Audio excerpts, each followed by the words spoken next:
Hey guys, it's me, Bree, and today I want to talk about the new Miraculous Ladybug season and its new villain. The villain for season 6 of Miraculous Ladybug is the infamous Lila Rossi, aka Cerise, aka now her villain name is Chrysalis, and I'm also going to talk about how Lila is actually a better villain than Hawk Moth or Shadow Moth or Monarch could ever be. First, let's talk about the names. First, of course, Monarch starts off as Hawk Moth, which sounds like there's a hawk eating a moth, so I'm pretty sure that's just a guaranteed fail for him. And then he goes to Shadow Moth, which means it's like a moth that hides in the shadows, but still a guaranteed fail for him because he's not good at hiding in the shadows.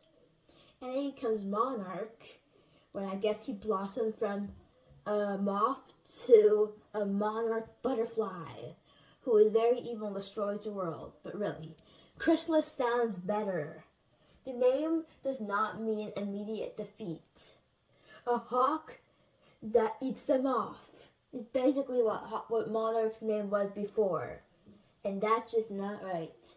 And I think Monarch, if he was trying to go through all this evilness, wouldn't he have had an evil wish? Couldn't he have just saved his wife before, and then he could have saved Natalie after? And he's got caught up with all that stuff with Ladybug and Cat Noir, and that made him not be focused with actually defeating them. And I think it's nice that he decided to save Natalie. But he could have killed two birds with one stone. First, he could have saved his wife, and then he could have saved Natalie, and that would be two people saved. And he could have actually asked Ladybug for her help and not try to destroy her. And use his son for his own use. That's horrible. Next thing is that Chrysalis actually lets the villains choose their own names, and actually talks to them and lets them choose how they want to be a villain, and if they want to be the villain.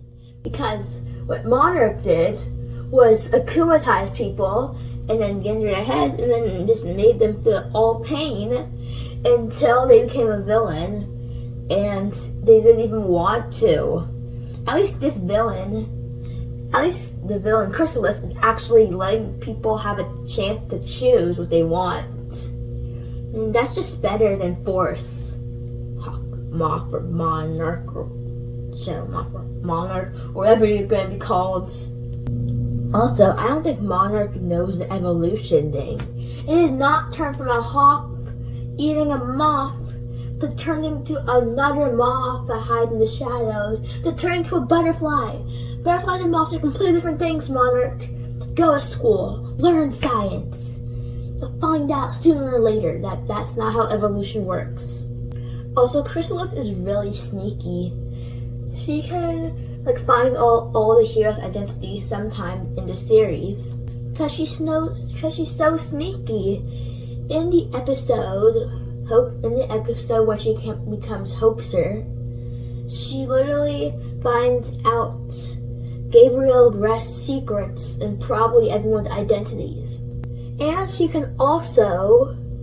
literally found out how to hide her voice by putting a bunch of voices in there to make sure nobody knows who she actually is. And plus, she's just hiding in the background spying on all the miraculous holders.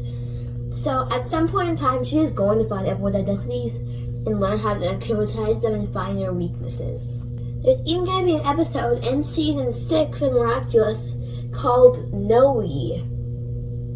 Does that name ring a bell? Zoe, the other miraculous holder who had to be miraculous. And there's going to be a new episode that shows that Lady Chaos is going to happen. So Noe and Lady Chaos could be Zoe and Ladybug. They're probably not going to akumatize Ladybug, the hero of the show, but Noe is definitely probably yes. So she was the first one to get the miraculous holders akumatized at the second time. At least she will be the first one to do it, because episodes aren't even out yet. But she's going to be able to do it, and that just makes her a better hawk moth or shadow moth or monarch than the hawk moth or shadow moth or monarch could ever be. Plus, we don't even know her motives. So she is so hidden that even us, the audience, don't even know some things about her. But that's all for today on Miraculous Ladybug. Please like and subscribe if you want me to do more Miraculous Ladybugs videos, and I'll see you next time.